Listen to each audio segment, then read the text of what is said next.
ঠিক তখনই আকাশ চিরে গর্জে উঠল অস্ত্র, আল্লাহু আকবার ধ্বনিতে কেঁপে উঠল শান্ত লেকপার। ভেতরে থাকা দেশি বিদেশি অতিথিরা কিছু বুঝে ওঠার আগেই শুরু হয় নারকীয় হত্যাকাণ্ড।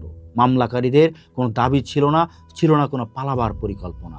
তারা এসেছিল কেবলমাত্র রক্তের উৎসব করতে। খবর পেয়ে দ্রুত ছুটে যান পুলিশ সদস্যরা, কিন্তু হামলাকারীদের গ্রেনেড আর গুলিতে প্রথম দফায় প্রাণ হারান ডিবির এসি রবিউল করিম, বনানী থানার ওসি সালাউদ্দিন খান।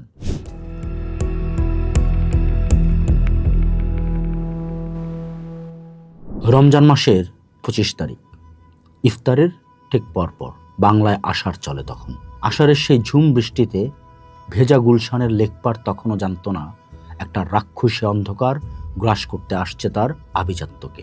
৭৯ নম্বর সড়কের নিস্তব্ধতা চুরমার করে যখন প্রথম বুলেটের শব্দ গর্জে উঠল, তখন ঘড়ির কাঁটা কেবল ইতিহাসের মোড় ঘোরানোর অপেক্ষায়। অভিজাত ক্যাফের কাচ ঘেরা দেয়ালে সেদিন লেখা হয়েছিল এক পৈশাচিক রহস্যের উপাখ্যান। মেধাবী তরুণদের মরণ নেশা আর গাইবান্ধার চরে আঁকা সেই কুটিল নীল নকশা সব মিলেমিশে একাকার হয়ে গিয়েছিল তাজা রক্তস্রোতে। আজ ১ দশক পেরিয়েও সেই জনপদে কান পাতলে শোনা যায় স্বজন হারানোর করুণ আর্তনাদ। হলি আর্টিজান কেবল একটি নাম নয়, বাংলাদেশের হৃৎপিণ্ডে গেঁথে থাকা এক গভীর রহস্যময় এবং অমীমাংসিত ক্ষত। ২০১৬ সালের সেই কালো রাত্রির বীজ বপন করা হয়েছিল অনেকটা আগে, লোকচক্ষুর অন্তরালে। রাজধানী থেকে প্রায় ২৩৫ কিলোমিটার দূরে গাইবান্ধার সাঘাটা উপজেলার এক নিঝুম চরাঞ্চল। যমুনা নদীর সেই নির্জন চরেই বসেছিল এক ভয়ঙ্কর সুরা বৈঠক। রহস্যময় সেই পরিকল্পনার মূল কারিগর ছিলেন কানাডা প্রবাসী তামিম আহমেদ চৌধুরী। তদন্তের ধোঁয়াশা সরিয়ে বেরিয়ে আসার তথ্য অনুযায়ী সেই চরেই ঠিক হয়েছিল কূটনৈতিক পাড়ায় এমন এক আঘাত হানতে হবে যা বৈশ্বিক মানচিত্রে বাংলাদেশের সুরক্ষার ভিত নাড়িয়ে দেবে। সেই নিভৃত ছায়ায় বসে রচিত হয়েছিল ২০ জন নিরপরাধ মানুষের মৃত্যু পরোয়ানা। অথচ বাইরের পৃথিবী তখনও ঘূর্ণাক্ষরেও জানত না কি ভয়ানক এক তুফান ধেয়ে আসছে গুলশানের দিকে। হলি আর্টিজান হামলার সবচেয়ে বড় রহস্য হয়ে আছে এর ঘাতক দলের গঠন। এরা কেউ অন্ধকারের পেশাদার খুনি ছিল না, এদেরকে বলা হতো ইসাওয়া বা আক্রমণকারী দল। এই দলে ছিল রোহান ইমতিয়াজ, নিব্রাস ইসলাম, মীর সামেহ মোবাশ্বেরের মতো তরুণরা। তাদের অনেকেই ছিল আমাদের চেনা জগতের সচ্ছল উচ্চবিত্ত এবং ক্ষমতাসীন আওয়ামী পরিবারের সন্তান। স্কলাস্টিকা থেকে ও লেভেল পাশ করা বা নর্থ সাউথ এবং মোনাশ বিশ্ববিদ্যালয়ের করিডোরে হেঁটে বেড়ানো মেধাবী এই তরুণরা কিভাবে হঠাৎ হিজরতের নামে ঘর ছাড়লো তা আজও এক সমাজতাত্ত্বিক গোলকধাঁধা। ঝিনাইদহ আর গাইবান্ধার গোপন আস্তানায় তাদের মগজ ধোলাই করা হয়েছিল সুনিপুণভাবে। অস্ত্র চালানো আর বোমা তৈরির প্রশিক্ষণের সাথে তাদের হৃদয়ে গেঁথে দেওয়া হয়েছিল এক পৈশাচিক ঘৃণা। মেধাবী হাতের কলম সেদিন বদলে গিয়েছিল তীক্ষ্ণ চাপাতি আর AK-22 রাইফেলে। ২০১৬ সালের জুন মাস ঢাকার ব্যস্ততম বসুন্ধরা আবাসিক এলাকার একটি ফ্ল্যাট ভাড়া করা হয়। সেখানে একে একে জড়ো হয় তামিম চৌধুরী, মারজান এবং সেই ৫ আক্রমণকারী। সে অ্যাপার্টমেন্টের দেয়ালে দেয়ালে তখন জপ করা হচ্ছিল হত্যার মন্ত্র। বাশারুজ্জামান চকলেটের আনা AK-22 রাইফেল, পিস্তল আর হাতে তৈরি গ্রেনেডগুলো ব্যাগে ভরার সময় তরুণদের চোখে ছিল এক ঘোর লাগা উন্মাদনা। ১ জুলাইয়ের বিকেলে যখন রোদের তেজ কমে আসছিল, তখন ২ ভাগে ভাগ হয়ে তারা সেই ফ্ল্যাট থেকে বের হয়। সাধারণ টি শার্ট আর জিন্স পরা সেই তরুণদের ব্যাগে যে কালান্তক মৃত্যু লুকানো ছিল তা কে জানত। রিকশায় চড়ে আর কিছুটা পথ হেঁটে তারা যখন ৭৯ নম্বর সড়কের সেই ক্যাফেতে পৌঁছালো, তখন গোধূলির আলো মিলিয়ে গিয়ে এক গাঢ় অন্ধকার নেমে এসেছে। রাত ৮:৩০। হলি আর্টিজান বেকারিতে তখন আড্ডার গুঞ্জন আর খাবারের সুবাস। ঠিক তখনই আকাশ চিরে গর্জে উঠল অস্ত্র, আল্লাহু আকবার ধ্বনিতে কেঁপে উঠল শান্ত লেকপার। ভেতরে থাকা দেশি বিদেশি অতিথিরা কিছু বুঝে ওঠার আগেই শুরু হয় নারকীয় হত্যাকাণ্ড। মামলাকারীদের কোনো দাবি ছিল না কোনো পালাবার পরিকল্পনা। তারা এসেছিল কেবলমাত্র রক্তের উৎসব করতে।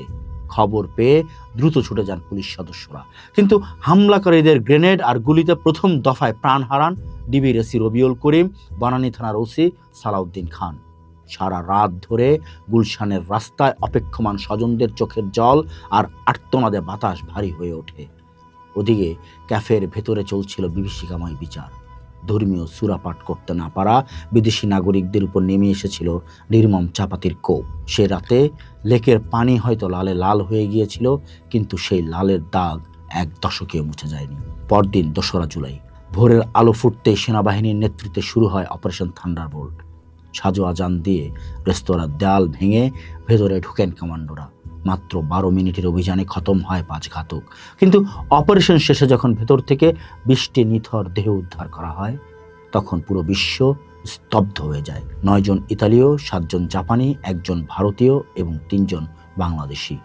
সবাইকে গ্রাস করেছিল উগ্রবাদের সেই লেলিহান শিখা। ফারাজ হোসেনের মতো বন্ধুত্বের মহৎ দৃষ্টান্ত আর অবিন্তা ইশরাতের মতো সম্ভাবনাময় জীবনের অবসান ঘটেছিল সে নারকীয়তায়। গুলশানের সেই সবুজ আঙিনা মুহূর্তে এক গণকবরে পরিণত হয়েছিল। হামলা চলাকালেই ইরাক সিরিয়া ভিত্তিক আন্তর্জাতিক জঙ্গি গোষ্ঠী আইএস দায় স্বীকার করে। তবে তৎকালীন সরকারের ভাষ্য ছিল ভিন্ন। তাদের মতে এর পেছনে ছিল দেশীয় উগ্রপন্থী গোষ্ঠী নব্যজিম। মূলত আইএসের মতাদর্শ অনুসরণ করে বৈশ্বিক প্রচার পাওয়ার উদ্দেশ্যেই এই রক্তক্ষয়ী নাটক সাজানো হয়েছিল। তদন্ত উঠে আসে এটি ছিল এক লো কস্ট টেরোরিজম।